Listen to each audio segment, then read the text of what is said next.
Sergeli Choshtepada 2 sotuv 110 ming dollar. Hammaga assalomu alaykum. Sizlar bilan uch bolalar. 2 sotuqqa qurilgan общий 5 xonadan iborat yo'l yuzida joylashgan. Ya'ni birinchi qavatida 3 ta xona va pastda 2 ta xona sanuzel, kuxnya uy ichini ko'ramiz. Xo'p, kirib olgan bo'lsa, dom sifatida qurilganda, lekin rosa yoqdi menga. Bu mana bitta xonasi okela, Euro remont, teplый pol, barcha jihozlari qoladi.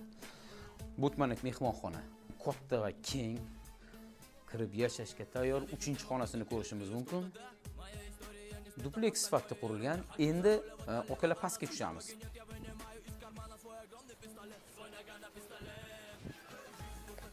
Pastdan ham tashqariga chiqadigan xot bor. Xo'p, kirib olgan bo'lsa, mana pastki qavatimiz bu yerda kuxnya. Kuxnya mebel, texnikalar o'zini joyida qolyapti, sanuzel, dushovoy kabinka. Bu pastdagi mehmonxona. Bu yerda ham hamma narsa qolyapti deyilyapti va ichkarida kattalar yotoqxonasi.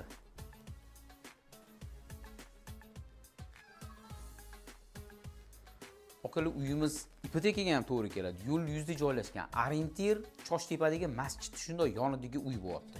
Xullas, bizani kuzatinglar, sizlar bilan uch bolalar hammaga rahmat. Uy egasining nomerini qoldiramiz, azizgina 110 mingdan kelishtirib beramiz deyishyapti.